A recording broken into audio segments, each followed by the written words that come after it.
Hello, my fellow subjects of the internet out there. This is the Aromantic Shipper, back again with yet another review for you all. So, this time I'm going to be giving my thoughts on The Suicide Squad, not to be confused with Suicide Squad, which is probably the worst DCEU movie I have seen. It was just like, for any of you who have not seen the first Suicide Squad movie, it was so bad. It was horrendous. So, you know, for me, I did not really have very many high hopes for the Suicide Squad sequel slash soft reboot, I guess, that this movie is. But I was pleasantly surprised because this movie is actually pretty good. I wouldn't say it's amazing or anything, but I definitely did enjoy it very much. Yeah, first of all, in terms of the comedy, this movie is definitely a lot funnier than the first Suicide Squad movie that just didn't really have many moments that I actually laughed at. Like, this movie definitely has a very good sense of humor, and it very much uses the dark tone and the dark moments that it has to its advantage in terms of the humor that it is able to portray. I think my favorite moment with the movie has to be when Peacemaker and Bloodsport were going through, like, massacring this village, and it turned out to be their allies. That was honestly hilarious. By the way, light spoilers for the Suicide Squad, if I haven't mentioned it already, but yeah. But anyway, getting back to talking about it, another thing I really liked that I think made the movie a lot better was the R rating, of course. You know, it was able to go, darker and darker than the first Suicide Squad movie, which was, of course, PG-13.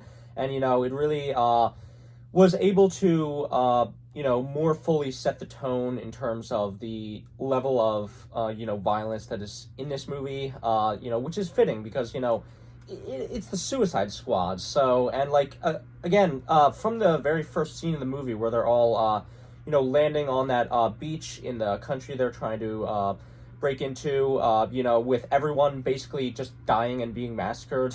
I mean, that definitely set the tone for the movie, because it's just really showing you that, yeah, this will, there's really not as much plot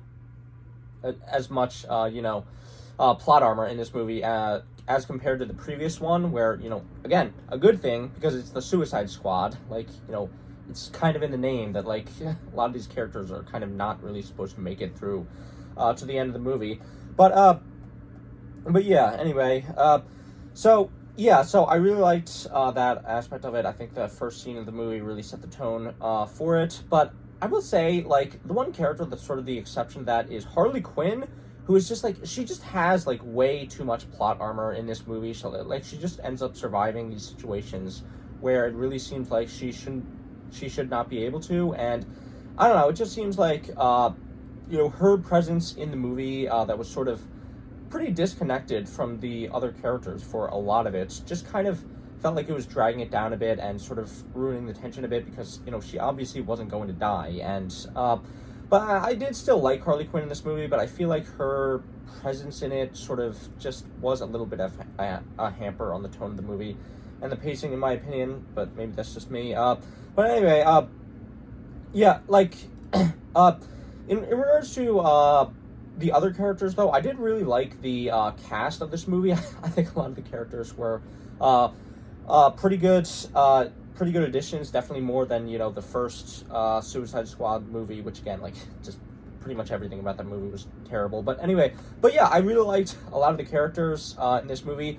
For example, there's the character Peacemaker, who has basically become, sort of a big meme with with him being in this movie, having a bunch of iconic lines, being I cherish peace with all my heart, and I don't care how many men, women, and children I have to kill to get it. He just had a lot of really hilarious lines in the movie. But I also liked that at the end of the movie, he did have a really significant impact with, the whole character turn of him, trying to turn against the rest of the squad after he, found out what really happened on the island. Because, it's just sort of, because this is one of the things that I feel like a Suicide Squad movie, should focus on more. The sort of whole morally gray aspect of what these morally gray characters are being told to do, because you see in this movie, like, it sort of uses the character of Amanda Waller like much better than in the first movie, because in this movie they're basically being sent to this being sent to this obviously fictional country, but it's pretty clearly based off of pretty clearly supposed to be based off of a lot of real world countries that the United States did a lot of not so great interventions in. And you sort of see a lot of themes in this movie of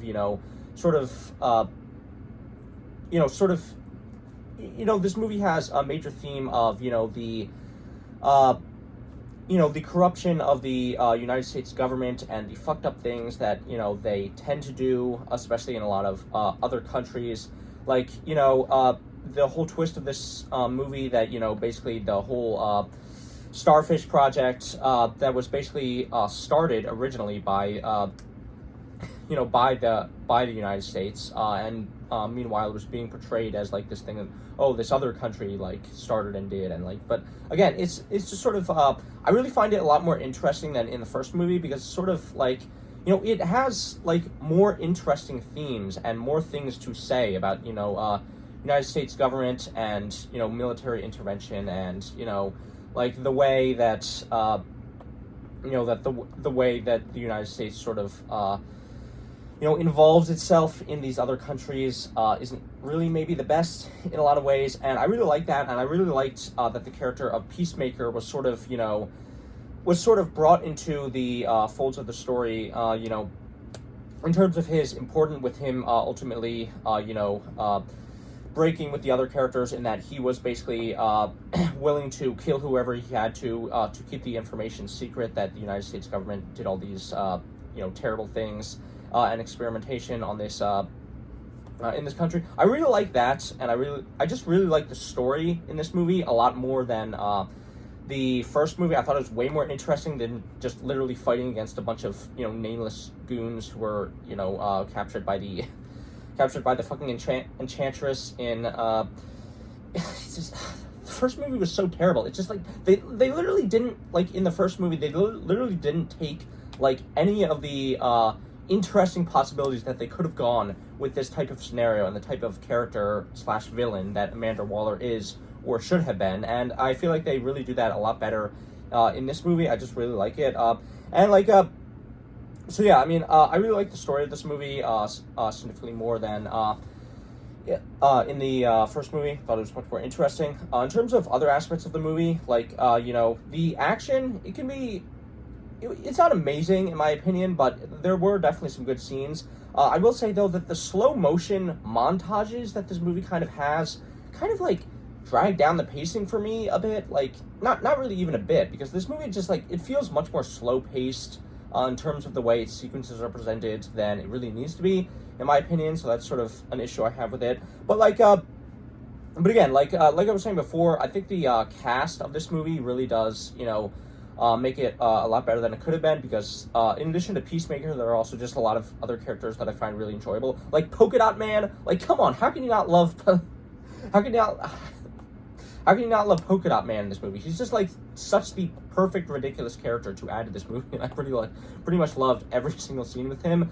He was just hilarious, and like and of course there's the character of Ratcatcher, which her whole deal was like, it's so like it's so funny, because like Ratcatcher is like just she is obviously someone who's able to control all these rats to fight for her and stuff, and you would think that would just be like this again you think that would be just like this character that is like horrifying, but she's actually kind of the emotional center of the movie, and that's just like one of the things that I appreciate so much about this movie, which is it's able to take like these ridiculous characters and make them work so well in this movie. And that's sort of what I feel like is one of the joys of this movie, and I really liked about it a lot. So yeah, I mean, like I honestly really loved Ratcatcher. She was probably my favorite character in this movie, in my opinion. I just yeah, so and of course we would be remiss to finish this review without talking about the main star of this movie, which was Patrick Star, the main villain. And, you know, I really definitely appreciated his inclusion into this movie. You know, I felt like he worked very well for the tone of the movie. And, you know, I really didn't think that he would be that scary because, you know, it's Patrick Star. You know, he's the lovable goofball. But, you know, in this movie, he was honestly really scary and a very good final villain, and he was killed by rats, and that was sad for such a beloved Nickelodeon icon, but you know, he did his part in this movie and making it even more incredible than it was. So yeah, that's what I thought about the Suicide Squad. It was a pretty good movie, some issues, and you know, some scenes that were maybe not paced very well, but overall, I really liked it much better than the first Suicide Squad movie. So yeah, that's basically my thoughts about the Suicide Squad. If you have your own, leave them down in the comments below. This has been the Aromantic Shipper. Please be sure to like, share, and subscribe. And as always, remember, just because you can't feel love doesn't mean you shouldn't want Patrick Star to. Anyway, bye.